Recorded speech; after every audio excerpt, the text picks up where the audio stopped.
గంభీరావుపేట మండలంలోని సామాజిక ఆరోగ్య కేంద్రంలో ఉన్నాం. ఈ సామాజిక ఆరోగ్య కేంద్రం కూడా అంటే తెలంగాణ వైద్య విధాన పరిషత్ TVVP అనే గ్రామాలకు అలాగే ఇక్కడ మండలాలకు ప్రత్యేకమైన వైద్యం అందించాలని కూడా ప్రభుత్వం తెలియజేసింది.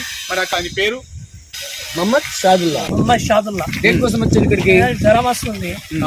3-4 సార్లు టెస్టులు పంపారు, ఇంతవరకు రిపోర్ట్ రాలేదు. అది మరి మొన్న ఆదివారం సోమవారం జ్వరం వచ్చే వరకు మరి ఖాళీ థర్మామీటర్ పెట్టులేదు, మరి బీపీ చెక్ చేసులేదు, గోళీలు రాసుడు, పొమ్మని తోలుడు, ఒక గ్లూకోజ్ పెట్టులేదు, ఎవరికైనా ఏం చేసేది లేదు. అది చూడు మరి అది మన పెట్టి కూడా టెస్ట్ చేసేది లేదు. అంటే మీకు ఏం జరిగింది? ఫీవర్ వచ్చిందా? ఫీవర్ వచ్చింది, జ్వరం వచ్చిందని ఇక్కడికి వచ్చింది. ఎప్పుడు వచ్చింది మీరు? సోమవారం వచ్చింది. ఈ రోజు బుధవారం. సోమవారం వస్తే సోమవారం ఏం వైద్యం జరిగింది మీకు? ఏం వైద్యం జరిగింది, ఖాళీ గోళీ